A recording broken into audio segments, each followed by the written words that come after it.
Nema osobe koja nije doživjela gubitak.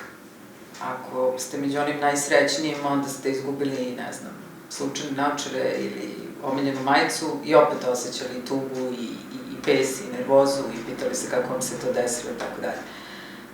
Naravno, velika većina od nas izgubila i neku osobu, makar to bilo da nas je neko ostavio ili se ocelio, a mnogi među nama imali su, nažalost, to iskustvo da izgube nekog trajno. I ono što mi znamo u psihologiji je da nije ni svaki gubitak isti, da postoje prosto stvari koje gubitak čine težim. Na prvom mestu, da li je umrla mlađa osoba ili starija, naravno, kad nam umre ostarali roditelj, to za nas ne znači da nam je to lako, ali često čujemo to, pa dobro, stariji ljudi, pa stariji. Kada umre mlada osoba, to je nešto što utiče na nas čak i ako nismo poznavali. Kada je gubitak iznenadan, znači to ume dodatno boli. Nismo stigli neke stvari da kažemo, završimo i tako dalje. Kad je gubitak posledica nasilja, onda vjerojatno nema ništa gore. Onda tek otvaramo silne druge teme.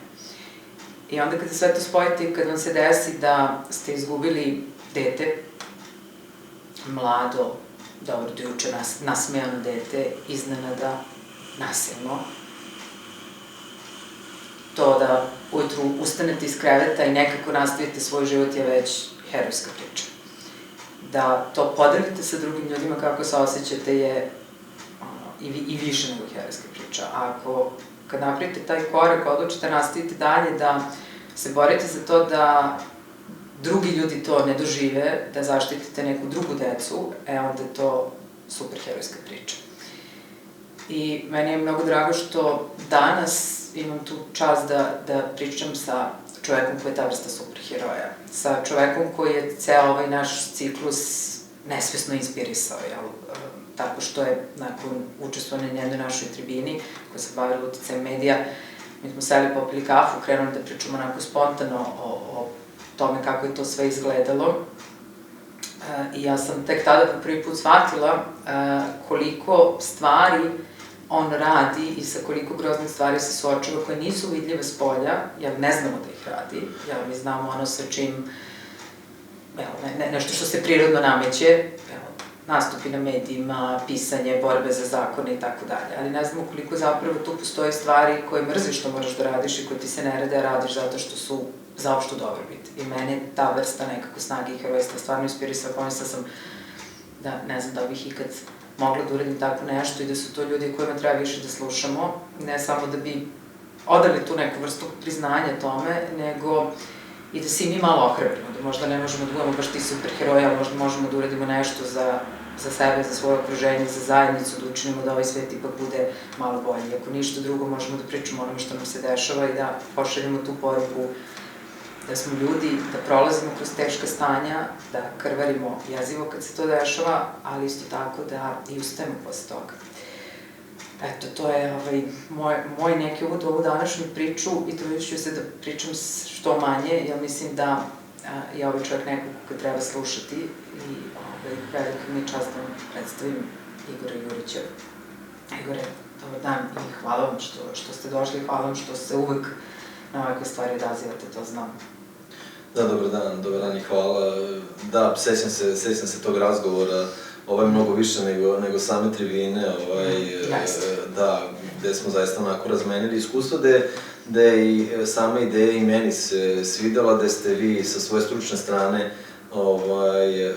shvatili, čini mi se da to može biti vrlo važno za ljude poput mene ili za porodice poput moje, gde možda neka iskustva mogu doprineti da neki ljudi budu bolji i da se bolje osjećaju i da nastave život pored i posle užasnih tragedija kako smo mi doživali. I to jeste cilj ove sada priče, zato smo i nazvali heroji drame, mi ćemo pričamo o tom herojstvu nešto kasnije, ali eto ja bih volila da nam prostor da vi kažete svoju priču onako kako vi želite ili koliko želite. Mi naravno ovde u Srbiji uglavnom znamo, mada i to je veliko pitanje, ali znamo iz raznih medija i tako dalje, ali svakako, eto, vola da neko kao vi ispriča šta se dogodilo i kako ste bili sa svim tim što se dogodilo. Pa prvo, u najavi ste nekako rekli kako se to nenadano desi. Ja ću da izvučem pre nego što ispričam zaista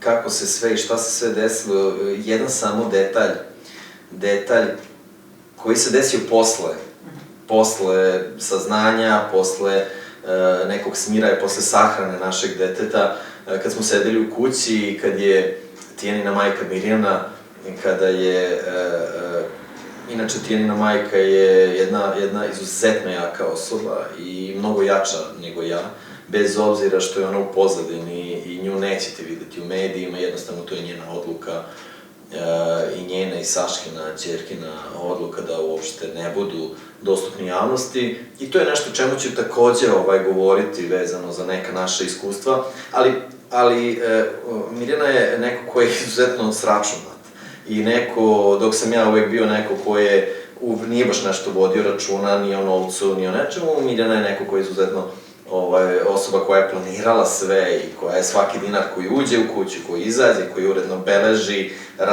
račun svaki da se plati, čim stigne, da nema nikakvih dugova ili slično. I imala je jednu žutu svesku. Ja sam čak i napravio za njen 40. rođendan, sam joj poklonio jednu karikaturu gde je ta žuta sveska bila u fokusu, upravo zato što smo mi već ludeli od planiranja.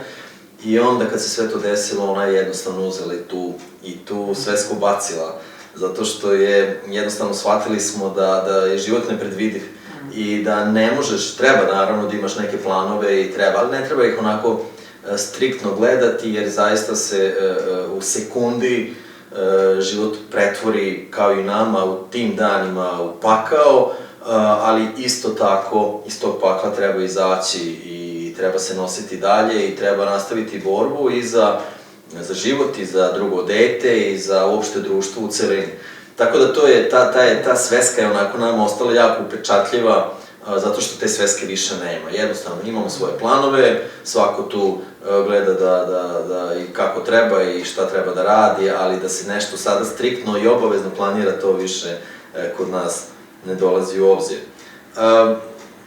Mi smo ja tu često potenciram jedna sasvim obična porodica sa svojim problemima životnim kakve imaju 90, čini mi se više od 90% građana naše zemlje. I moram samo da kažem da smo imali jedan izuzetno lep i skladan život, da su i srećom tada i Tijana i Saška izuzetno bile dobre devojčice i da je Tijana pogotovo, Tijana je bila izuzetno jedna poslušna i dobra devojčica, naravno i Saška je, ali uvek imali smo taj problem sa policijom, recimo kad je došla i kad je Tijana oteta. I onda smo mi znali da se tu nešto strašno desilo, znate, to je bilo, i nama je prvo bilo, govorili su nam ljudi iz policije, vratit će se, dečiji nestašluk ili nešto, mi smo jednostavno Tijanu poznavali, znali smo da je to nemoguće i da je ona u nekoj ozbiljnoj opasnosti čim se nije pojavila na vreme kad je trebalo da dođe. I uvek se šalimo sa Saškom, recimo, i to smo i tada govorili, Saška je bila nestašna malo i Saška ako kaže da će doći u 12, ona se u 12:15 javi da će doći u 12:30, a dođe u 12:45. Dok je Tijana bila potpuno jedna suprotnost gde se nije moglo desiti da ona ni jedan minut, ne samo kasni, nego u domaće zadatke u školi, da se ne javi, da ona je svoje obaveze zaista ispunjavala jako savesno i po tome je bila jako specifična.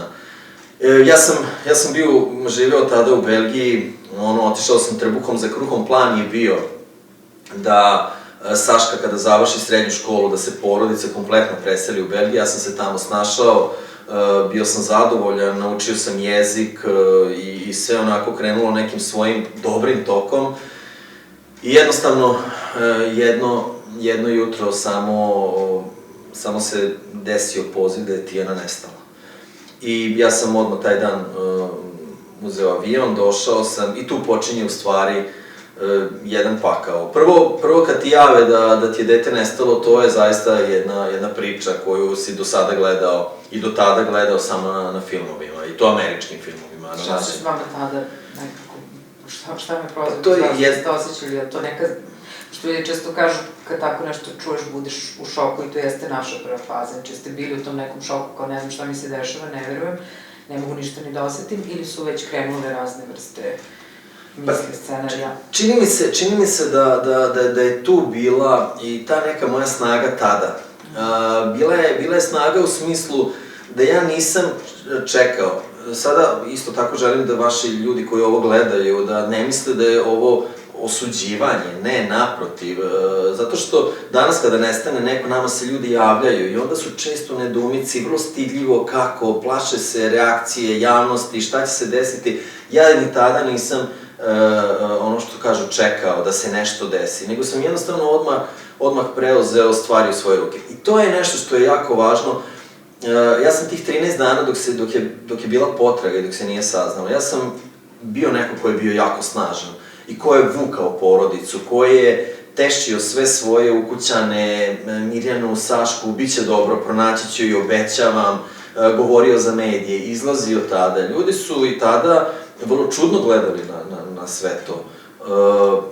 U svakom slučaju, ja sam tada gledao kome mogu da se obratim, osim policiji, znate, ono kao policija je nešto, jeli, ali ko bi još mogao da pomogne? Pa sam kontaktirao i ljude iz Belgije koji su pukim slučajem, jedan dečak sa kojim sam ja radio tada u Belgiji, njegov otac je bio vrlo visoko pozicioniran u policiji Belgije, pa sam i od njega dobio određene savete, pa kome da se obratim, nekim nevladinim organizacijama, šta bi bilo dobro da uradim. Pa sam, kažem, onda kad sam stigao u Srbiju, ja već želeo da obavestim javnost. Želeo sam da ljudi znaju da je moje dete nestalo. Tako da, u tom nekom slučaju, u tim nekim momentima mislim da sam se jako dobro snašao i da sam tada bio zaista onako, valjda sam dobio tu neku snagu jer sam jako želeo da vratim dete i nisam mnogo razmišljao, nego sam išao potez, radio sam potez za potezom. Da, to nekako onako liči na onaj, što kažu, fajterski ili mod koji nam se uključi kad hoćemo preživimo, kad nekako se samo bacimo u akciju, hoću da je nađem, hoću da je promenim, hoću da se ozašem, hoću da zbrinem dete, hoću da zbrinem ženu i tako dalje, mislim, to liči na to. Da, je važno da ljudi čuju ovaj deo koji je možda sad promako u ovoj priči, a s početka nekako da paralelno sa tim ja sve vreme znam da mom detetu mora da se dešava nešto loše, jer znam da ona nije sama otišla. Da. I moram da pazim na ženu i moram da pazim na drugo dete i izgovaram tu rečenicu koju sigurno nije bilo lako izgovoriti, jel već onda ću da naći. Ste verovali to? Je to bila ona nada koja nas gura napred ili je to više bilo da ih zaštiti? Ne, naprotiv, ja sam zaista verovao i bio sam potpuno siguran i ja sam shvatio zaista tu neku odgovornost u smislu da nema sada, ne postoji neka treća osoba koja može sada da veći doprinos nego ja. I to je zaista poruka, nekako kad nam se desi tako nešto, mi tu padamo nekako teški očaj.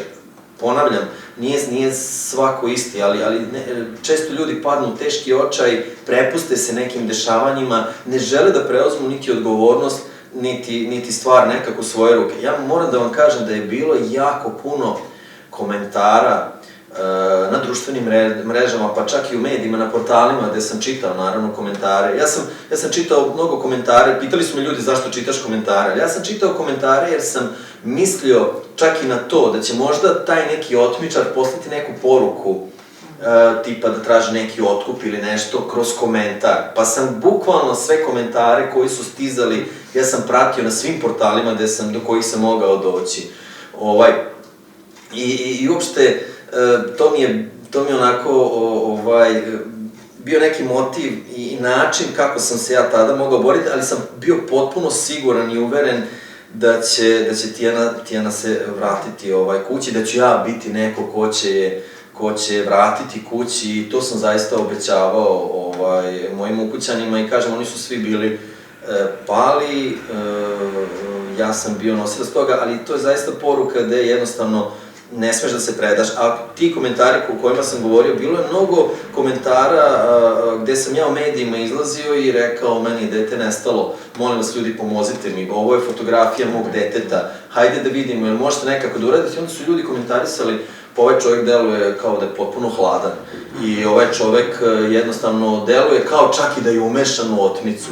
Mnogo je komentara bilo, tako da ljudi, čini mi se, nisu, mnogi ljudi, ne verujem da je tu bilo sad mnogo zlonamernih ljudi, ali mnogi ljudi nisu shvatili tu moju borbu i nekako su gledali potpuno čudno, jer je logično kada ti nestane dete, da ti budeš potpuno slomljen, da plačeš pred kamerama, da se predaš i da si u potpunom očaju.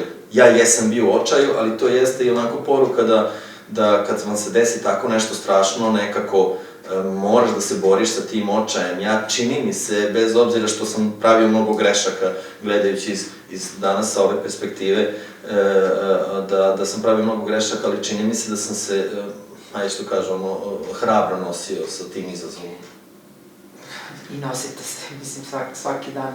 Ali meni je jako važno, opet kao ko se bavi psihoterapijom i traumom na prvo mesto, ovo sada što ste rekli, jer to jeste nešto što mi kao terapeuti stalno čujemo i vidimo, jel? Pa nije plakao na sahrani, pa nije tužan, pa nije se slomio to, a zapravo to dolazi, da, neko možda dođe vjerojatno i iz neke zle namere, ali zapravo mnogo češće dolazi iz neznanja ljudi o biologiji naših emocija. Da mi nekako, kada ne iskoristimo taj neki prvi sistem zaštite koja je socijalna podrška što ste vi koristili, ali vi ste zvali u pomoć, vi ste pitali belgijske prijatelje, vi ste pitali ovoga, znači vi ste otišli automatski, i to nije nešto što svesno uradimo, to prosto smo programirani na to da nađemo pomoć. Kada ta pomoć nije pomogla, ne zato što nisu hteli, nego zato što prosto niko u tom momentu nema informaciju gde je vaše dete, nama se prirodno uključi taj mehanizam za beg i za borbu. I to je ovo o čemu vi pričate. I tada nema jakih emocija, tada jake emocije ometaju, tada ima samo akcija gde ja pokušam da preživim, da pomognem, da se borim. Ako to ne uspevam, onda se desi ono što se vjerojatno desilo vašoj supruzi i ćerci, a to je da se uključi treći deo nervnog sistema koji zapravo dovodi do one zaleđenosti. A ta zaleđenost ide uz bespomoćnost. I to ovo što čemu pričate, ta nada, zato sam vas to i pitala, jeste važno. Jer ljudi kad se osjete bespomoćni i beznadežno, oni se zapravo ugase. Dokle god postoji ta ideja, ali ja sad nešto mogu da uradim, pa makar to sad bila, mislim, borba sa potpuno zamišljenim neprijateljem ili nešto da i objektivno ne možeš raditi. Tako meni je jako važno, ovo što ste rekli, važno mi da ljudi iz ove priče razumeju da su obe te reakcije i tekako normalne i da reći, ali on to nije plakao ili on je bio miran dok je pričao ili to, apsolutno ništa, naše ponašanje uopšte ne mora da govori mnogo o našim emocijama.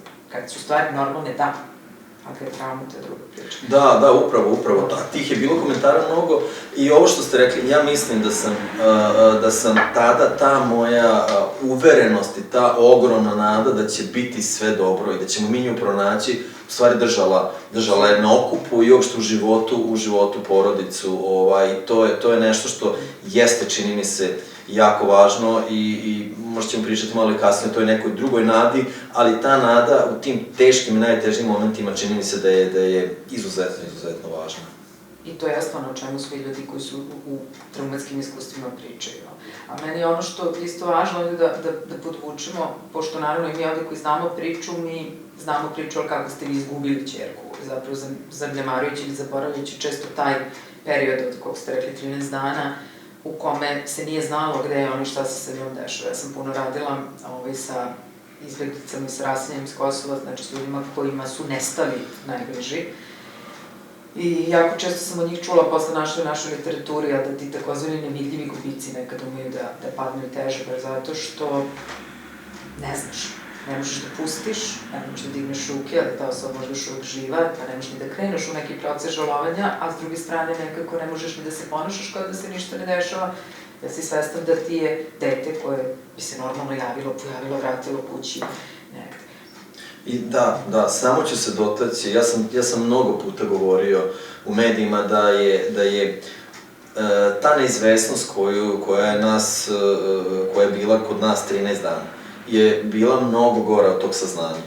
Znači, verujte, to je nešto gde smo mi, Mirjana, supruga, tada 7 dana nije spavala. Ja ne znam da li uopšte ljudi to mogu da shvate, da 7 dana ona nije oka sklopila.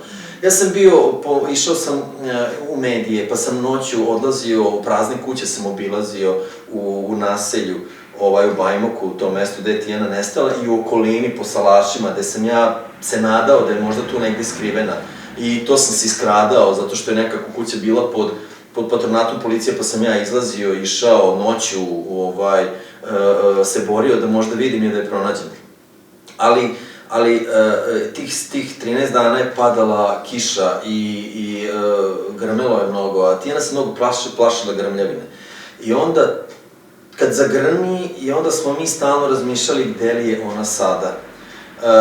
Da li se ona sada plaši, da li je neko zlostavlja, znajući kako je ona bila povučena, ako je taj neko zlostavlja, na koji način je zlostavlja, da li je gladna, da li je žedna, da li joj je hladno, da li kisne, to su užasne stvari i to je zaista, tu tada je bila neophodna stručna pomoć. Nama je tada bila neophodna stručna pomoć i mi je nismo dobijali.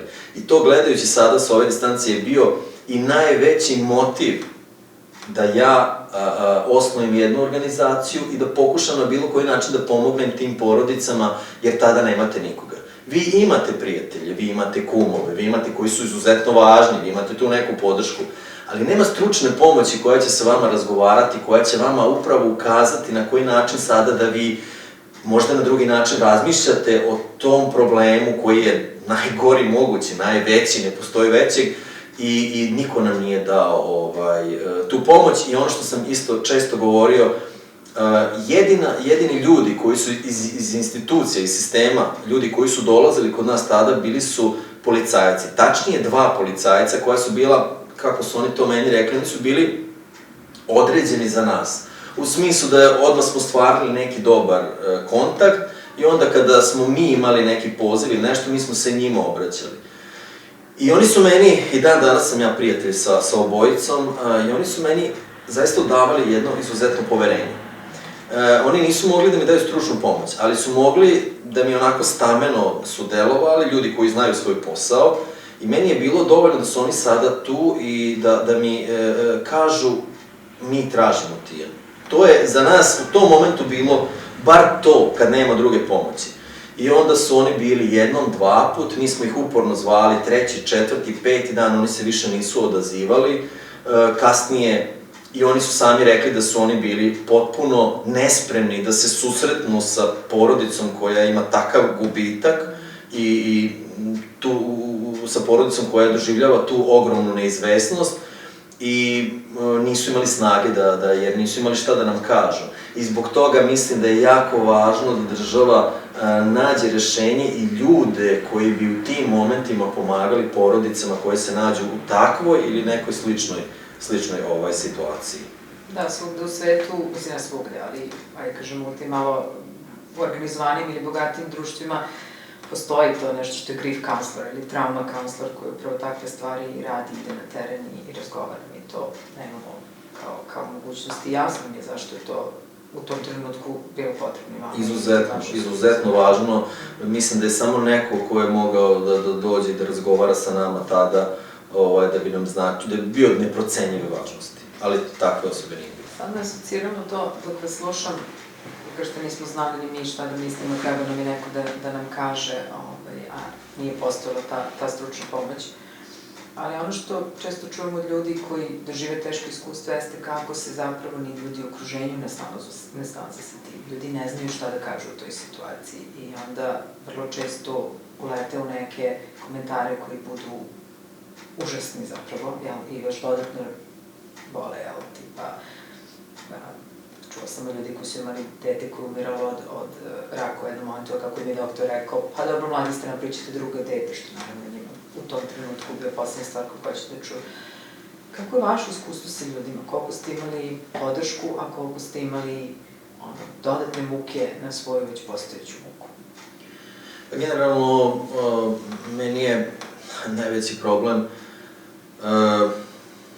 bio to što sam ja konstantno izlazio u medije tražeći pomoć. I i jer sam shvatio da bez pomoći medija teško da ću uraditi nešto. I to je generalno tako.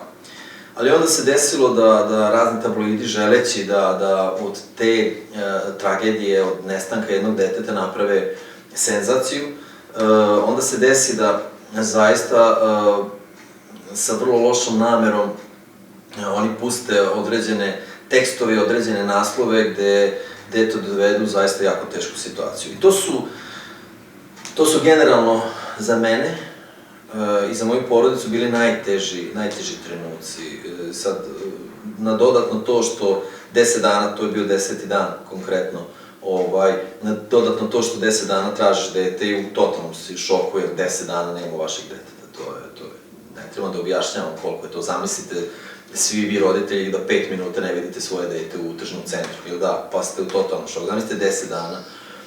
I onda vas neki mediji iz senzacionalizma radi proglase za direktnog krivca za taj nestanak i mi smo tada tu bili u jako velikom problemu, konkretno ja, jer ja tada neko ko je bio nosilac, tada sam bio na granici da budem slomljen. I tada ljudi počinju da ti okreću leđa. I tada ljudi te vidiš, osetiš, do tada je bilo, ajde izdrži, bit će dobro. Vidiš kad izađeš na ulicu da ljudi sumnjaju i ljudi ti ne veruju i ljudi počinju da misle da to zaista jeste tako kako pišeš. I zato sam ja i dan danas, ja to često kažem i ne libim se da kažem, nisam osvetio, ali jednostavno često kažem da stavljamo isti koš čoveka koji je ubio naše dete i čoveka koji je pisao takve stvari, jer smo bili u situaciji da imamo dodatnih gubitaka. Bila je jedna situacija kada se to sve izdešavalo, gde su ljudi počeli da vam pišu sve i svašta, da vas usuđuju, da i sad znate kako, nisi ti spreman za takve situacije, nemaš stručnu pomoć, nema ko da te posavetuje, a ljudi te bombarduju uvredama i ti na taj bol koji je izuzetan imaš dodatnu muku da ljudi misle da si ti krivac za tako nešto strašno. I samo bih želeo da ljudi shvate koliko to utiče, ne samo ljudi koji imaju sličan problem, nego ljudi koji prave takve probleme, ako budu gledali ovu emisiju. Mi smo sedeli to veče, porodično smo sedeli, kao i svako veče, ćutali smo samo. Ja sam isto osetio da deo roditelji Mirjanini, da jednostavno oni sumnjaju, počeli su da sumnjaju u to da sam ja zaista možda i krivac za to što se desilo. I to me je zaista onako dodatno porazilo i ja sam tada njima rekao da sam ja odlučio da ne mogu da izdržim to što se desilo i da ne mogu da izdržim te pritiske javnosti i same osude ljudi iz moje okoline i bliže i dalje i da ću ja sebi oduzeti život. To je bio prvi i jedini put u mom životu da sam pomislio na tako nešto. I što je bilo, ajde to što sam ja rekao, nego što su svi drugi ćutali. Hoću da kažem, tu nije bilo tipa nemoj tako nešto da pomoći. Koliko smo mi bili svi van sebe i koliko nismo uopšte bili svesni onoga i o čemu pričamo. To je ta zaleđenost, da. Da, jednostavno ono tipa, okej, ako ćeš da uradiš to, uradi, nema više. I zbog toga opet kažem, ta pomoć je jako, jako važna. Tu je trebao neko da dođe, da sagledamo situaciju, hajde da vidimo. Naravno, i društvo ne može da dozvoli takve stvari da se plasiraju u javnost, jer to je nešto, ne pričam to zato što sam, nego generalno pričam sad o nekim drugim slučajima koji se takođe dešavaju. I opet se vraćamo na to da i sistem i tu ne štiti dovoljno svoje građane i ne daje im prave pomoći kad su te pomoći najvažnije. Tako da bilo je mnogo osuda, teško smo se nosili sa tim, ljudi zaista često izgovaraju mnoge ružne stvari i kad se posle sve to završilo, mnogi ljudi zaista mi je bilo teško da mi priđu. da me pogledaju oči, pritom su to neki poznanici, ne mogu reći prijatelji, ali poznanici kojih je bilo mnogo sramota uopšte, jer sam znao, naravno, kako je to sve bilo i zato je jako važno da nemojte da sudite. Nemojte da sudite, nemojte da ne znate kako je u toj nekoj koži, pogotovo ljudi koji doživljavaju ili su preživjeli ili će preživljavaju neke teške momente. Hajde, napravite tu neku kočnicu, odstupnicu, zato što možete napraviti veće zlo od onog zla koje već postoji. To jeste izuzetno važna poruka i jedna od ključnih poruka koju mi ovim svim što radimo hoćemo pošaljemo. Ja opet sa puno ljudi koji su doživjeli razne traume sam pričala. Često čujete od njih baš tu rečenicu, da mi je neko rekao da ću ja ovako reagovati, ne bih pomislila. Prema tome, čak ni ta naša čuvena empatija, što mi kažemo stavi se u kožu drugih, nekad nije dovoljna. Prosto ti misliš da bi se ti tako osjećao i ti misliš da bi ti to radio i onda kažeš pa ja ne bi kao Igor, ja bi drugačije. Ali kad te život baci u tu poziciju, vrlo često otkriješ da se svašta nešto desilo, što nisi mogu da kontrolišeš, što je samo izašlo, što je upravo zato što mi kad smo po tim jakim emocijama, ne radi ovaj mozak, nego radi ovaj... Ja recimo vezano za ovo što ste sada rekli, ja apsolutno i kao vernik, ali ne samo kao vernik, nego jednostavno ne verujem u neke proroke i neke stvari, pa sam ja sam ih posetio na desetine. I dao sam ih pare, išao sam na neku ovu kinesku ovu metodu, kako se zove, ova terapija, gde ti bockaju te nešto, akupunkturu, da, gde su me ubedili da ću ja ući, telepatski sa detetom i da će mi ona reći gde se nalazi. Jednostavno, sada s ove distance, i to ljudima danas i pričam, kad se jave, kada imaju sličan problem, da to nikako ne rade, ali jednostavno, ono što ste sada, ja tada nisam zaista razmišljao svojom glavom i to su više bili neki instinkti, šta uraditi, hvataš se za slamku, ali opet se vraćamo na to, tu mora neko da dođe da ti kaže i da te posavetuje, neko ko je zaista stručan, a mi kao prijatelji, znate, svi će vam reći, pa idi uradi to, ništa te ne košta, jel da, šta možeš da izgubiš? Eto, to su neke priče koje sad, samo da se nadovežemo ovo što ste vi sada rekli. Da, i mislim, zato jeste važno, ako nešto niste doživeli, nemojte nikada polazite od toga šta biste vi, kako biste vi. To važi čak i za nas koji smo psihoterapeuti, slušamo razne priče i opet vas svako malo neki klijent svojom pričom zalepi sa stolicu i pomislite, wow, da li je ovo moguće, verovatno. Ali jedna stvar koja sad mi se onako prirodno nameća, koju znam, jel, sa te kafe koju smo posle popili i zašto verovatno ste vi danas toliki pobornik priče da treba stručna pomoć, da taj sistem zakazuje i tako dalje, da kada ste u Belgiji saznali finalno da je Tijana ubijena i vas su zapravo naterali da potražite stručnu pomoć. Jeste. Jeste. U Belgiji svi ljudi koji su živjeli tamo, u svakom kvartu postoji taj lokalni neki policajac koji je i mene tada obilazio da vidi da li živim sam, pa je uđe onako, kao traži da ide u toalet, da vidi četkice za zube. To pošto je saznao da... Ne, to je bilo pre. Znači, ljudi znaju uglavnom za ljude koji u tom kvartu stanuju, ko je odakle, neki, gde su zaposleni, jednostavno na taj način funkcionišu kao država. Oni su takođe odmah znali čim se to sve desilo, čak su i mediji u Belgiji ispratili, mnogi mediji, da se desila otmica i da sam ja bio već 5 godina u Belgiji.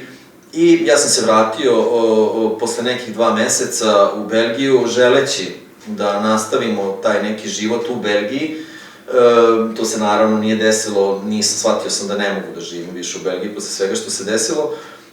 Ali kad sam se vratio, mene je gazdarica kod koje sam bio podstanar dočekala, koja je takođe, ostali smo i dan danas jako dobri prijatelji, koja je rekla imaš poziv iz policije, kada se vratiš, mi nismo znali datum, ali moja obaveza da obavestim policiju da si došao i ona je to uradila i meni je stigao uredan poziv da ja moram da se pojavim u policijsku stanicu lokalnu tamo. Meni je to bilo strašno. Posle svih trauma koje sam proživeo sa policijom, sa institucijama, sa sa, naravno, tragedijom, sahrana i sve ostalo, još jedan dodir sa policijom je bio onako užasavajući, bez obzira šta je bilo. Ja sam mislio da sam prekršio neku brzinu na autoputu, oni to slikaju, pa kao moraš da odeš, možda nisam se javio jer nisam bio tu, pa je to bilo u pitanju. Međutim, kada sam ja otišao u stanicu, oni su meni rekli da moram da se javim policijskom inspektoru. To u stvari nije bio policijski inspektor, oni su to nazvali kao specijalni policijski psiholozi. To su jedna žena i jedan muškarac, oni su mene primili i mi smo počeli razgovor, da bi oni meni rekli da ja imam obavezu, s obzirom da sam doživeo ogromnu traumu, da ja sa njima razgovaram 3 puta nedeljno i da jednostavno i da mi pomognu koliko je pomoć potrebna, da vide u kakvom sam ja psihičkom stanju. Oni su jednostavno, čini mi se, brinuli za sve druge građane u tom mestu, jer nisu oni znali na šta sam ja spreman posle svega što se desilo, da li ću možda uraditi pod tim utiskom nešto loše ili bilo šta. Jednostavno, ljudi me nisu poznavali i mi smo tako krenuli. Ja sam 3 puta nedeljno imao izuzetne traume, pritom francuski jezik je u pitanju, ja ga dobro govorim, ali znate, nije to isto kao maternji jezik. Međutim, ja sam tu i plakao, i smejao se. Nekad smo imali te terapije koje su trajale 45 minuta, nekad sam ostajao po 3 sata. Oni su vrlo strpljivo sa mnom razgovarali i dan danas sam ostao u kontaktu i sa tim ljudima. Ja sam shvatio da se osjećam mnogo bolje. Do tada nikad, znači ja nikada nisam imao bilo kakvu, niti kontakt sa tom strukom, sa psiholozima, sa psihoterapeutima, sa bilo kakvom stručnom pomoći, jer sam smatrao i kad se to dešavalo da sam dovoljno jak i da ja to mogu da podnesem i da ću se ja izvući iz svega toga. Međutim, video sam kako je to krenulo, da se ja mnogo bolje osjećam i da ja svoj život pravim bolje. I da oni su mene pripremali za samo suđenje. To je bilo nešto što je izuzetno važno. Ja sam takođe mnogo razmišljao o tome kakav će biti susret sa ubicom mog deteta. Kako ću ja to doživeti, šta će to biti. Oni su sa mnom vrlo strpljivo i stručno o tome govorili i tu sam zaista video i shvatio po prvi put važnost stručne pomoći. I po prvi put sam video kako zaista i koliko jedna država brine o svom građaninu. I to je takođe, kad sam vam rekao na početku, da sam shvatio koliko mi je bila potrebna, tek tada sam shvatio koliko mi je ta potrebna pomoć bila u momentima kad je nestalo moje dete i dok smo je tražili. I ja sam došao na suđenje potpuno spreman. Potpuno spreman i... Kako se čovjek spremi za to? Pa potpuno spreman zato što čovek je ušao u sudnicu, oni sede ovako kako mi sada sedimo, ja sam sedeo ovde, on je sedeo, znači, bukvalno na pola metra od mene, s tim što je on gledao sudiju, ja sam gledao direktno njega, ja sam bio odlučan u tome da ga porazim zakonskim putem, da kažem, uradit ću sve da ti budeš osuđen. To je taj neki osjećaj, to nije bio osjećaj osvete, to nije bio osjećaj nekog ogorčenja, bio sam potpuno svestan, to je čovek koji je ubio moje dete, ali ja ne želim da mu naudim, ali želim da iskoristim sve moguće zakonske odredbe, da on bude na taj način osuđen, da dobije maksimalnu zatvorsku kaznu. I mislim da je to mnogo značilo zato što sam zaista u tom suđenju već sam pravio i prave neke poteze, razmišljao sam zrelo, nisu me ponele emocije, sve do kraja samog suđenja, kad sam onako bio slomljen, jer znate kako, on je dobio 40 godina tada, tu maksimalnu kaznu zatvora, tebi dete je, jeli, i dalje mrtvo, ti nisi tu ništa pobedio, niko tu nije pobednik. Ali jednostavno, jeste jedna satisfakcija. I shvatio sam da moraš nastaviti život, moraš nastaviti da se boriš i zbog toga je ta stručna pomoć bila izuzetno važna i to je bila jedna velika škola za mene. Znači, u tom nekakvom momentu suočavanja sa njim i svim tim što vam uradio, nije to samo da ga vidite fizički, to je, pretpostavljam, i čuti sad sve te grozne detalje i vratiti se u neke njene poslednje trenutke života i mislim, znači nekako ste otišli u glavu, čini mi se, i fokusirali na taj zakonsku priču i šta ja mogu i kako mogu i to neko. Da, ali reći ću samo, rekao sam da sam ja bio nosilac priče dok se Tijana tražila. Kad se saznalo, znači da je Tijana mrtva, kad smo saznali kako je ubijena, to je, i na kraju to me često ljudi pitaju zašto sam to uradio, i čak i moja porodica nije bila za to. Ja sam jako želeo da znam kako je moje dete stradalo. I želeo sam da vidim slike sa obdukcije. Nekako sam smatrao da kao roditelj, kao otac, ja imam obavezu. Pošto znam kako je rođena, da znam kako je stradala. I to je bilo najstrašnije. Ja sam zatražio od tužioca da mi da tu dokumentaciju. Ona je bila jako protiv toga. Znači, ona nije se sa tim slagala. Ja sam rekao potpuno hladne glave da ja to želim. I u sudu su mi dali jednu prostoriju gde sam ja čitao kompletan taj izveštaj sa obdukcije i uopšte izveštaj i reči ubice Tijaninog, šta je on radio. Ja sam prepoznao mnogo sitnica i onoga što je Tijana govorila i razgovarala sa njim u tim zadnjim momentima, ja sam prepoznao Tijanu. To je bilo nešto što me slomilo, mislim da sam se tu raspao jedno 5 puta, isplakao sam dušu, ostao sam 5 sati i mislim da sam jedva izašao iz same sudnice. I ja sam tada bio jako slomljen i to sam teo da vam kažem, Mirjana je neko ko je tih dana bila potpuno povučena, zaleđena, ali je tu ona pokazala tu jednu pravu snagu. Ja kad sam počeo da padam, bio sam totalno na dnu i bio sam slomljen. Ona je bila neko koja je pokazala tu svoju psihičku snagu koju inače posjeduje i ona je održala tu celu priču. Ja se nisam oporavio sve do momenta kad sam razgovarao sa ljudima iz Belgije, sa stručnim ljudima iz Belgije. Do tada sam bio potpuno slomljen i tu je meni počela da se vraća snaga. Ja sam se po prvi put tada sa tim ljudima počeo smejati. Plakali smo, mnogo sam plakao, plakala je i ta žena sa kojom sam radio, mnogo smo zajedno delili emocije i sve to, ali sam posle nekog 3., 4. puta, 5. počeli smo i da se smejamo.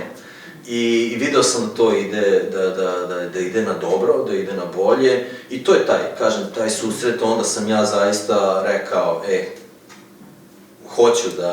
hoću da se borim, hoću da pobedim, hoću da pobedim zbog Tijane, hoću da pobedim zbog Saške, neću više da budem nešto. Tada sam, i kod nas niste mogli videti, posle tog nekog određenog perioda Tijanine fotografije, jer sam ja u stanu napravio mauzolej.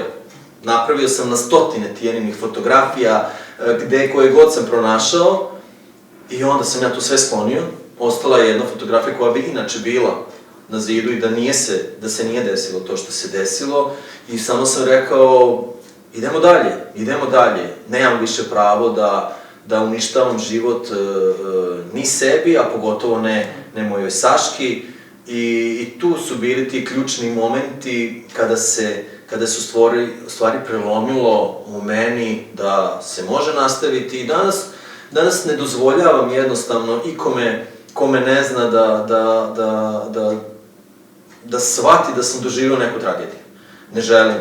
Ne da ne želim, nego niko neće, jer ću se ja i smejati, i šalit ću se, i pričat ćemo viceve, i volim kada odem u kafanu da čujem možda neku dobru pesmu, zašto da ne. Jednostavno, to je život, ja sam ono što mislim da mi pomaže, vernik sam, potpuno verujem na neki način da ćemo se mi sresti jednog dana, a na meni je samo da ostavim taj jedan dubok trag i želju da moja Tijana bude ponosna na ono što radim, da se ni na koji način ne ukaljam, to je nešto što je jako važno, i to su neke odrednice kojima se ja danas vodim.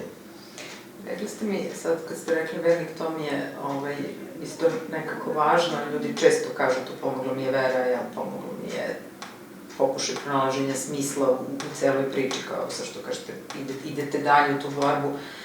Ali ste rekli jednu važnu stvar, pre početka ovog razgovora, da vam je vera dosta pomogla u tome, upravo to da nekako ne mrzite i ne tražite osvetu, ono klasično, vi ste tražili pravdu, to je drugačije od osvete, jer kad kod tih gubitaka nastalih nasiljem, to je jedna od najtežih stvari, što prosto se pojavi užasna bes i mržnja, što je normalno, ali postoji ta potreba za osvetom, koja onda nekad napravi to ono što glavno po filmu ima, još dublje i gore tragedije. Koliko vam je tu i kako vam je vera tu pomogla da nekako to da ostane na tome, da ćemo se vidjeti, da nađem više smisao i da ne odem u osvetničku neku varijantu? Odmah da se ogradim, ja naravno da poštujem ljude koji razmišljaju drugačije i koji nisu vernici, to je potpuno razumljivo, ali sam ja zaista shvatio kroz ovo delovanje i ovo što danas radim, jer zaista sam sa mnogo ljudi u kontaktu koji su izgubili svoju decu i vidim da ti ljudi koji ne veruju, da mnogo teže prolaze kroz gubitak, mnogo teže. I vidim da oni se teško izvlače iz tih situacija. Meni je konkretno jedan razgovor sa sveštenikom u Subotici, tada kada sam ja bio, kada se sve to desilo, kada sam ja svašta sam izgovorio, naravno kada je došao čovek i kad mi je rekao da je Tijana ubijena, ja sam svašta tih momenta izgovorio, ubiću ga, osvetiću se, to je bila neka moja prva reakcija. Međutim, sasvim nenadano, vrlo brzo posle toga s jednim sveštenikom je rekao, s jednim sveštenikom sam razgovarao i onda smo seli, on je meni rekao, a šta misliš, da li si nekad razmišljao o tome da oprostiš tom čoveku? Ja sam bio potpuno užasnut, potpuno van sebe, kako možeš to da me pitaš i kako možeš da mi uopšte tako nešto predložiš. Međutim, kroz neki dublji razgovor sa njim, zaista počeo sam da razmišljam takođe na jedan drugi način. Reći ću vam isto i vezano za razmišljanje ljudi. Mi smo morali da promenimo naš telefon, fiksni onaj broj, zato što smo, to nam je javan je bio tada broj, zato što su nas zvali mnogo ljudi, pritom mnogo ljudi koji su u zatvoru, koji su tada bili trenutno u zatvoru, koji su nudili svoju pomoć. Jednostavno shvatio sam da bih ja, kada bi tom čoveku naneo bilo kakvo zlo, da bi se nekako, da bi on bio pobednik i da bi on u stvari izvršio kompletno svoju misiju. I to je bio već početak nekog mog normalnog razmišljanja, tako ću ja to nazvati, mada je u toj traumi verovatno i ovo drugo neko normalno, ali možda treba da se koriguje. I mnogo je ljudi osuđivalo moj način i govora i izražavanja, jer kakav si ti otac ako nećeš da osvetiš svoje dete? To je nešto što je generalno jako veliki. Danas ćete videti, ja sam se zalagao za izmenu krivičnog zakonika i zalagao sam se za doživotnu kaznu zatvora. Ali apsolutno sam protiv smrtne kazne. Apsolutno sam to često spomenuo, pa i danas ću reći, ja ne želim da se ubici mog deteta ništa loše ne desi u tom zatvoru. Ja ne želim da ga iko maltretira, ja ne želim da mu iko nanese bilo kakvo zlo. Ali jednostavno smatram da čovek jeste opasnost ukoliko se sutra nađe na ulici. To je jedino što ja želim. Ali ljudi će vam reći da si pravi otac, ti bi njega ubio. Pa su mi onda govorili, to je bilo strašno, možemo da ti pomognemo da uneseš nož u sudnicu.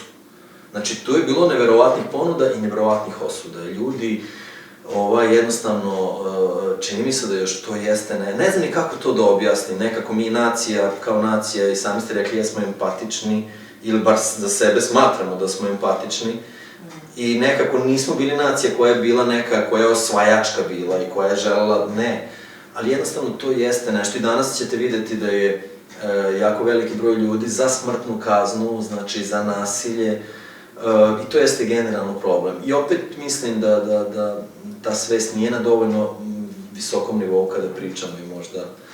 To je jedna od velikih, prvo sad opet nam je dobra ilustracija to kad ljudi kažu ja bi ovo ili ono, ali ne znači da kad bili u toj situaciji da vidite ako su mnogi veterani otišli kao dobrovoljci pa se zalede kad treba da pucaju ili mislim, ili ipak smo mi ljudska bića, imamo tu neku useđenu empatiju prema drugima, lako je sa pozicije posmatrača reći ja bi ovo ili ono, ali sigurno da je to bilo užasno iskustvo nekako slušati to, sad ti da si otac, ti bi zaštitio ili ti bi ovo, mislim na svu bol i nekako stvarno treba, mislim, svi ozbiljno da razmislimo o tome kako gledamo na ove stvari, šta pričamo i da probamo da pružimo neku vrstu podrške, makar i tihu podršku, jel ne mora nekad nešto da se kaže, možemo da sedimo zajedno da to, nego da nekako nanosimo dodatno zla. Ali ova priča o oprostu jeste nešto što je stalno prisutno u priči o traumi. Ja puno radim sa decom koji su roditelji, sa odraslima koji su zostavljeni kao deca i često se pojavi ta tema, pogotovo što sam ispravljala veličine porodice, pa onda nekako da ti majka otac moraš da oprostiš i to. Ali ono što vidite, ne može svako da oprosti, to je okej. Mislim, ali oproštaj jeste i razumijem ovo što ste vi rekli u smislu, to je nešto što nama treba, više nego što je možda toj osobi. U smislu nama treba da mi možemo da završimo neke procese, nastavimo dalje koliko god je to moguće i da rasteretimo sebe besa, ali treba živeti sa svešću da si nekog ubio, pa makar to bio i neka ona osoba koja učinila puno zlodela i to i opet znamo, onako radimo sa veteranima i sa tim, mislim koliko je teško živeti sa tim da si ubio neprijatelja, koga doživljaš kao neprijatelja, ali opet nije to tako lako. A nažalost ono to kad su nam emocije jake u početku pogotovo, onda smo spremni sve da uradimo. I ljudi se pokaju i toga ima. Ja sam rekla na početku, a vi ste sada spominjali da negde izlazeći iz svega ovoga ste shvatili da morate da date korak dalje, da to sad nije samo priča, ok, moram da pomognu sebi i svojoj porodici, da zacelim i da kako znam imam nastavim dalje, nego da hoću da napravim nešto i za roditelje koji su u ovoj situaciji ili koji bi mogli da budu i da to na neki način jeste ono što često čujemo, da to da neki osjećaj bar nekakvog smisla, da ovo sve bar nije bilo uzalud u smislu da mogu nešto iz toga da napravim dobro za nekoga i da to ljudima znači. Pa ste osnovali fondaciju Tijana Jurić i krenuli da radite svoje stvari koje ste pomenuli. Ću sad samo par da ne bacam i možete slovno da dopunete i nekako malo nam predstavite zašto je to vama sve bilo važno i sa čim se tu srećete. I vi zapravo vidite i čujete mnogo ljudi koji su u sličnim situacijama za koje mi ne znamo. Znači, vi ste se vrlo angažovali na promeni zakonske regulative, znači pokušavamo da proguramo taj Amber Alert, da se zna odmah kada deca nestanu, da se ljudi mogu da se uključu u potrebu, ne morate to sad vi, roditelji sutra da zovu prijatelje, poznanike, nego da to stvarno bude onako sveobuhvatno, da se promeni regulativa o kažnjavanju, da se više otvori svest o tome da postoje razni predatori oko nas, što po društvenim mrežama, što po generalnom životu. Znači, to su neke od stvari koje sam ja uspela da propratim i koje znam koliko su mnogo važne roditeljima u mom okruženju, koliko se osjećaju sigurni što tako nešto postoje. Što je to vama bilo važno? Šta ste vi iz toga dobijali ili dobili? Prvo, ja sam mnogo razmišljao i mislim, a vi me ispravite, vjerovatno ste radili sa ljudima koji su imali slične i doživjeli slično. Ja sam prvo razmišljao mnogo i jako dugo o tome da li je moglo biti sve drugačije. I da li je se to moralo desiti. I imao sam zaista, i dan danas, moram da priznam, da imam zaista jednu, i nosim sa sobom jednu ogromnu krivicu. I osjećam se odgovornim. Ne za samu tragediju, znate, ono čisto kažu, često vam ljudi kažu, pa nisi mogao ništa, jel da? Međutim, ja danas želim da kažem ljudima da nemamo puno vremena. To je bila moja neka poruka. Ja sam želeo da kažem ljudima, znate kad dođete kući sa posla i kad vas dete nešto pita, a vi dođete mrtvi umorni. Vi ste imali možda danas 5 nekih ljudi, teških nekih priča, došli ste kući, treba vam mir, da se isključite od svega, jel? A dođe vaše dete i kaže, mama, da li mi možeš pogledati nešto na telefonu ili šta misliš o ovome, a ti kaj nemoj danas, sutra ćemo. Ja sam imao često to sutra. I ja nisam shvatao vrednost i nisam zaista, stvari video šta su prave vrednosti života. To je ono što ja vrlo otvoreno pričam. Ja sam mislio da je važno da deca, da se školuju u dobrim školama, pa mi je bio motiv da upišem u Briselu, svoju decu u školu, pritom niti su oni nešto posebno želeli, niti su bili zainteresovani da idu u drugu zemlju. Pa sam ja želeo da imamo bolji auto. To je bila naša želja. Sad mi je trebalo jedan imamo. A imali smo jedan solidan auto koji je mogao da ide i bio bez problema.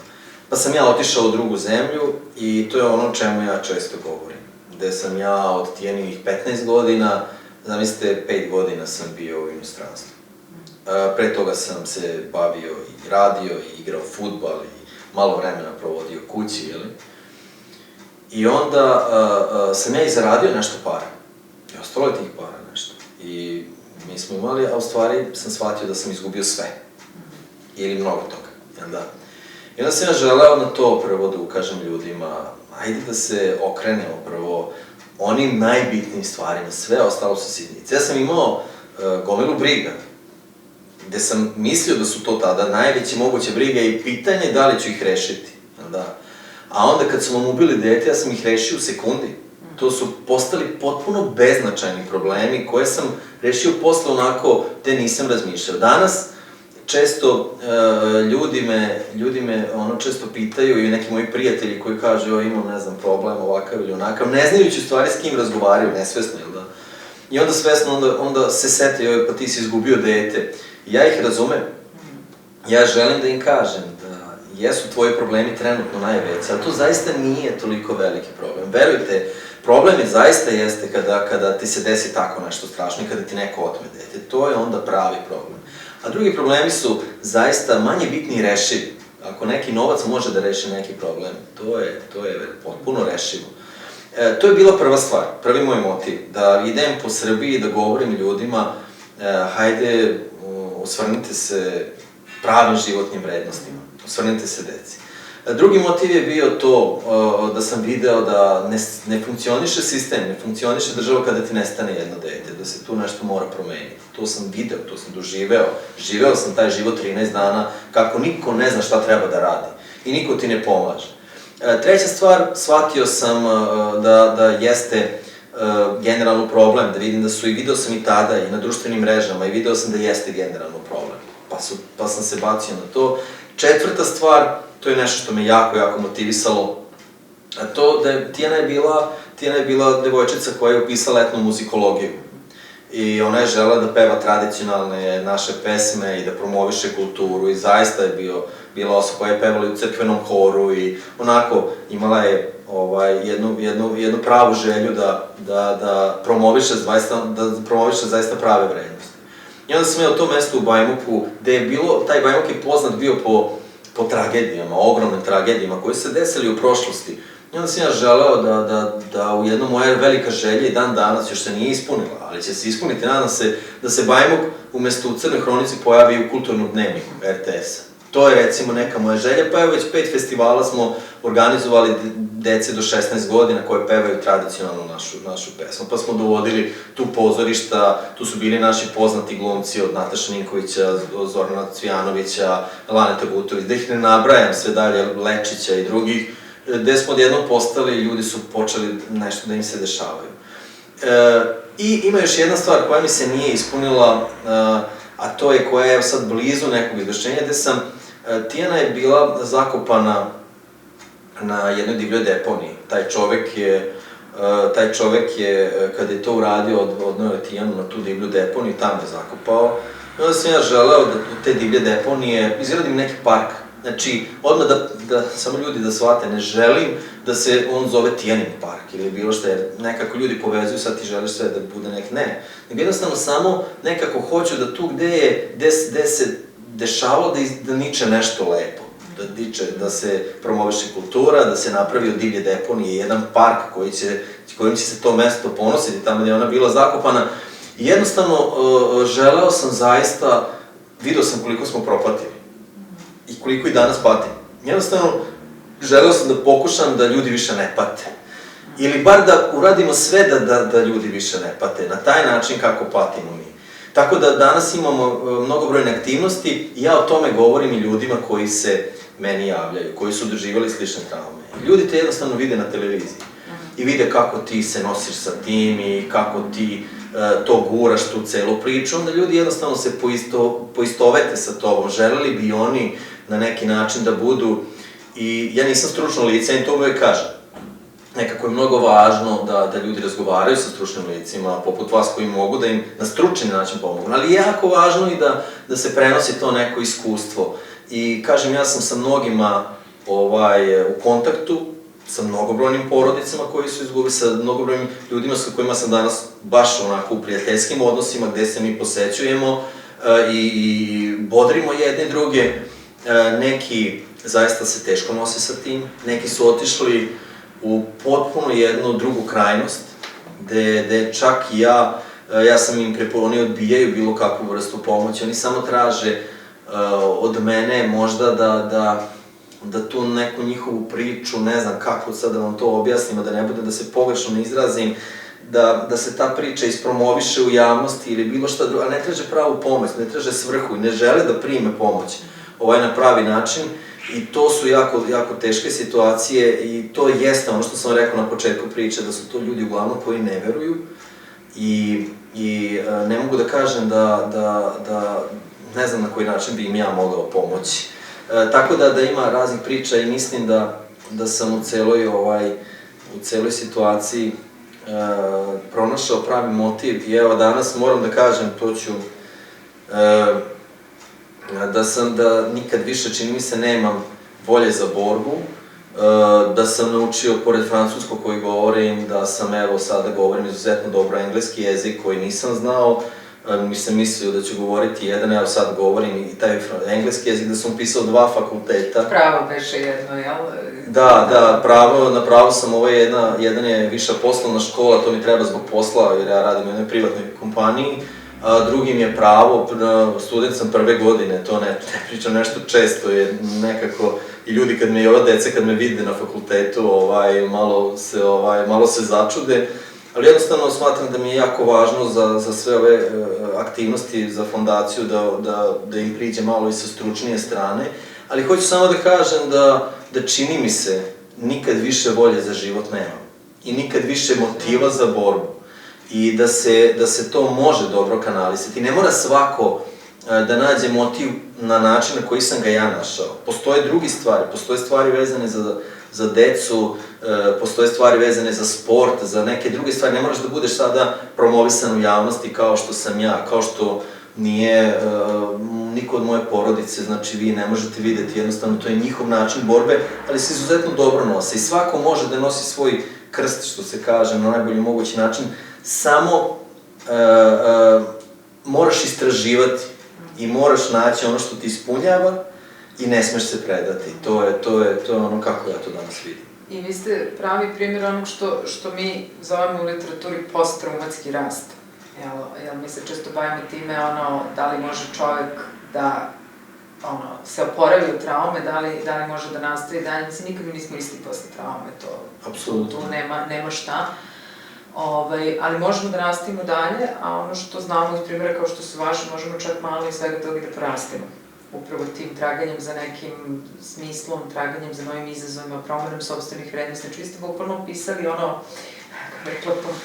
po stavkama malte ne ono što bi mi kao stručnjaci preporučivali ljudima u toj situaciji. Čak mešala sam se u jednom momentu kad ste rekli ovo za taj klub u Bajvoku sa igrom i plesom i glumom i to, zato što, recimo, jedan od najvećih imena, dr. Van der Kolk, koji se bavio traumom, on se bavio njom na jedan onako sveobuhvatan način i stvarno nam je onako pokazao sa morim dokaza koliko su zapravo zajedničko pevanje, zajedničko igranje, zajednički ritmovi, gluma, užasno važni za bukvalno ono što on kaže povratak našeg nervnog sistema normalno. Znači čak to nije ni stvar psihologije koliko je fiziologije, tako da ste vi intuitivno nekako dali nešto što stvarno jeste lek za traumu. Znači to jeste lepo da mladi imaju šta da rade i da se neguju vrednosti, ali to je čak nešto što u psihološkom i fiziološkom smislu je jako dragoceno. A ta deca koja su bila svedoci toga, oni su svakako isto, kao što smo svi mi koji smo to čitali, na neki način time opet, možemo kažemo traumatizovani, ali definitivno pod utiskom toga. Vi da pričate, meni se vraćaju neke od tih slika iz novina, sad kad ste rekli Tijana pevala, setila sam se onog videa koji u jednom momentu cirkulisao gde ona peva na nekoj slavi ili tako nešto, ostane to, kao što verujem da su i vama ostale te užasne slike koje ste gledali i da je potrebna ogromna snaga da da ih sklonim u neki tamo kut mozga, jel, da mi nisu pred očima. Da, ja jedino što, evo recimo, to je, ne znam zašto i to je također možda neki fenomen, ja nikad Tijanu nisam sanjao. A često iščekujem da je sanjam i da mi da možda neku poruku, da mi da neku smernicu, da mi kaže nešto, ali nikad je nisam sanjao. Evo, od momenta kad se sve to desilo, do dana danas je nisam sanjao, a sanjao sam mnogo puta fotografije i sam taj izveštaj iz policije, iz tužilaštva koji sam pročitao, to mnogo sam se puta budio i ono što jeste, ja i danas, verujte mi da svako veče i svako jutro se budim sa Tijanom. To je jednostavno tu, ali to jeste jedno ogromno ohrabrenje. Kažem, razgovarao sam i sa sveštenicima nekim, gde sam ih pitao kako ne sanjam svoje dete. Nekako uvek svako večer kada legnem, sad bi bilo dobro da dođem i u san da mi nešto kaže. A onda mi oni kažu, opet isto jeste razlog, a šta ako sanjaš nešto ružno? Opet vezano za nju. Tako da doći će, to je taj neki susret sa njom jako iščekujem. I to mi jeste, kažem, jedna vodilja i jako bih voleo da sve to što radim, da bude, sve te aktivnosti, da budu onakve kakve bi ona želela. I često tu pravim granicu i često, ali najvažnije mi je od svega da ni na koji način je ne osramotim, samo to je stvar koja mi je jako bitna. Ja nisam neki stručnjak za snove i ne bavim se tim, ali ljudi često sanjaju to svoje preminule, to ja mislim da možda, to sad glasno razmišljam, ne znači da je tako, možda ne sanjate baš zato što se toliko aktivno na dnevnom, budnom nivou bavite time. Mi često u snovima obrađujemo ono što nismo baš u stanju do kraja da obradimo, da ste sanjali te slike i da imate flashbackove i to, tako da moguće da je to. Jednako, mislim, pred kraj još neke stvari koje sad ako slušam, meni prolaze kroz glavu, a što ste vi uradili ovom svojom fundacijom i zašto vam se ljudi javljaju, zašto imaju poverenja. To je isto nešto što znamo iz priče o traumi. Ljudi imaju potrebu da pričaju s ljudima koji su doživjeli slične stvari i veruju im prirodno više, baš zato što očekuju da će oni razumeti i osjećaju se komotnije da dele te sadržaje. Mi, nažalost, pored toga što nam nekad fali te stručne pomoći, nemamo ono što na zapadu ima one grupe samopomoći koje su se pokazali izuzetno dragocene. Imamo u nekim možda imamo grupe veterana negde, postoji neka, ali recimo nemamo recimo roditelje koji su izgubili decu, što u Americi postoji. Tako, to jeste nešto što bi bilo jako važno. Ono što je meni ostalo s tog našeg razgovora od pre nekog vremena, što me ono to bukvalno zalepilo za stolicu, je kada ste rekli kako vam se često javljaju žene koje su žrtve zlostavljanja i kako insistiraju da pričaju sa vama, iako im vi jasno kažete ja nisam stručan za to, iako ste muškarac, što sad da ljudi ne shvate pogrešno, žene koje su silovane često imaju problem da pričaju sa muškarcima i biraju kad ih zovu i da zakažu i terapiju, to oni kažu molim vas da bude žena i tako dalje, a one nekako biraju vas, jel, i vi time zračite, značite tom snagom i energijom, ali ono što je meni isto ostalo posle tog našeg razgovora i zašto sam tad pomislila čovjek je heroj je koliko zapravo, uprkos to je sad vašoj velikoj snazi, borbenosti, energiju, za što ste sve uradili i pokrenuli, ali nekako i zapravo za dobrobit drugih morate stalno da budete u kontaktu sa svojom traumom i morate stalno budete u kontaktu i sa drugim stvarima, čak i nekim sa kojima se ne osjećate ni malo ni komotno. Velika većina drugih ljudi bi rekla, ja ne mogu da te čujem, ne mogu da te saslušam, ne znam ti, ja to vidi, javi se ovome, javi se onome, prosledila telefon i to, a vi ste meni tada rekli, to mi je ostalo, ja sam ih sve slušao i sad je bio neki broj, da sad ne pričamo, ali znači nekako ostalo sam sa tim da ste stvarno ušli u to i učinili sebe dostupnim ljudima kojima je potrebna ta vrsta pomoći. Mislim, to je stvarno sjajno i sjajno je to što kažete, ne mora svako to da radi, ali možda je dovoljno da čujemo nekoga ili možda je dovoljno da samo ne dodajemo ulje na vatru, da ne čitamo te gluposti, da ne verujemo u te gluposti, da ne shvatamo da sve što se plasira u medijima da je istina i da se stalno vraćamo na to da ne znamo kako je to pozicija, ako ne možemo pomoći, bar da ne odmaš. Da, meni je danas konkretno najveći problem što gubim mnogo energije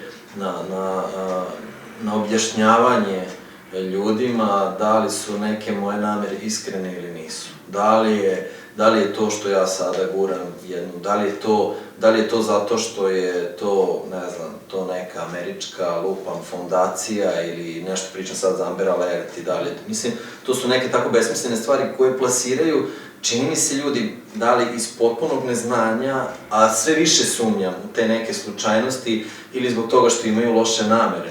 Pa onda moraš u ovom drugom nekom delu ljudi koji su jednostavno veruju sve i svašta, moraš onako da pojasniš. Ne možeš tek tako, meni ljudi kažu pa što se obazireš? Ali ja nekako želim ljudima da pojasnim, neću da odem nedorečen. Želim da dam do znanja bukvalno šta je prava istina i koji su motivi i zašto nešto želim i to je to. I zato često ljudi, rekli ste mi, ja se sa mnogo teškim stvarima susrećem u smislu, trpim mnogo uvreda, što na društvenim mrežama, trpim salvu laži, u smislu, sad ja trebam nekome da se pravdam, da li sam osnovao fondaciju da bi uzeo pare ili ne bi uzeo pare. Glupo je uopšte polemisati o tome. Trpim onako tu neku borbu koja je danas i politička, sve je danas, tekneš neki uticaj u društvu, pa onda zašto si ti ovde? Pa moraš uvek da kalkulišeš kako ćeš da kažeš. Nekako, čini mi se da sam u nekoj drugoj zemlji, ko Belgiji gde sam živeo, konkretno da sa ovim što radim, da bi imao pomoć države, da bi ljudi videli da se ove stvari o kojima ste rekli, ja sam spreman za to. Ja želim da budem deo neke terapije, grupne neke terapije koja će pričati, koja će ohrabrivati, koja će ulivati nadu, dodatnu nadu i da budem deo te stručne pomoći. Bilo bi možda dobro da me neko i dodatno obuči. Ja nemam problem sa tim, ja bih želeo da pomažem ljudima, ali jednostavno sa tim se teško izboriti u našoj zemlji, ljudi još to dovoljno ne shvataju, ali i zbog toga je važna borba, i zbog toga je važno da se nestane i često, ja to uvek spominjem kako Saška, recimo, ćerka, ona najveći problem u stvari ima. Njoj je najteže kada pročita neki ružan komentar, njoj je u stvari najgore. Ja sam nekako spreman na sve to, ona je ipak još devojka, još je preživala to što je još se nije izborila sa tim i to je nešto što njoj kaže možda bi bilo bolje da odustane. Ja znam da ne bi bilo bolje i znam da će ona shvatiti to jednog dana, ali to su neke borbe koje su konstantne i jako važne i zato i ova priča je možda podsticaj da sistem na neki način prepozna koliko je važno danas pomoći žrtvama traume, koliko je važno razgovarati o tome na kvalitetan i pravi način, koliko je važno da se uključi i da se na neki način podrže projekti ovakve vrste, da bi jednostavno to moglo biti od koristi za budućnost celog društva. Ne samo jedne porodice, ne samo mene kao jedne ličnosti, nego bukvalno celog društva. Da, i tu nekako jesmo na istoj tačci, mislim svi imamo svoju ulogu, ali mi kao stručnjaci da možda stvarno budemo dostupniji, vidljiviji i glasniji u nekim stvarima. Ja znam da mnogi kolege izbjegavaju to upravo iz ovoga što ste vi rekli, jer onda kad si javno eksponiran, često se to obrne u nešto drugo, jel zato i jeste herojstvo raditi to uprkos tome što znaš da ćeš da dobiješ i kritike i, kao kažem, znam ja da će i na ovaj naš razgovor biti ovakvih i onakvih komentara i to jeste nešto za što sam ja morala se spremam i vjerojatno više nego vi, baš zato što manje sa tim imam iskustva, ali je važno da to uradimo, je važno da se ne sklonimo, jel, mislim, ovaj svet nekako možda bude bolje ili gori, mislim, a zavisi od nas, to jeste sad problem što mi stalno čekamo nešto sa strane i treba da se menja, mi to u sistemskoj porodičnoj terapiji znamo, kažemo, sve je sistem, pojedinac, pa porodica, pa neposredno okruženje, pa društvo, pa onda ovi veliki sistemi. Ja bih mogla s vama da pričam još 5 sati sigurno, a možda i duže, i još jednom sad na kraju, ono je bilo unaprijed, hvala, sad stvarno onako iz srca, hvala kao neko ko radi s ljudima koji prolaze traumu, vrlo dobro zna koliko nije lako pričati o tome, čak i kad izgleda da je lako, a posebno nije lako kad su u nas uprene 3 kamere i sad još 2 ljudi. Posebno mi je za mene lično dirljivo to što znam da to ja znam i osjećam, ja sve vreme osjećam to u stomaku, da to radite zato što hoćete da napravite neki bolji svet. To je nešto što je važno. Da, hvala vam na prilici i eto ja, ako ikako bude mogao pomoći ljudima koji budu ovo gledali posredno preko vas ili na neki drugi način, zaista smo spremni, fondacija će otvarati kancelarije i širom države i sada se spremamo da idemo i baš u pregovorima smo vezani za Bosnu i Hercegovinu, gde ćemo imati svoje jedno predstavništvo, gde ćemo pokušati da te neke naše aktivnosti vezane za preventivu pre svega prenesemo i na neke druge zemlje. Sad koliko ćemo uspeti ne znam, ali da imam ambicije imam i da sam spreman, to jesam, tako da ćemo videti šta će se dešavati, nadam se da ćete vi imati, to jest ne vi, nego ljudi koji vas gledaju, da će imati neku drugu svest i uspeha da prebrode neke svoje traume, jer kako ste rekli, svi ih imamo, neke su teže, neke lakše, za nekog su i najmanje, najteže, pa samo da se oni izbore sa tim. Sreću sa svim tim. Hvala vam.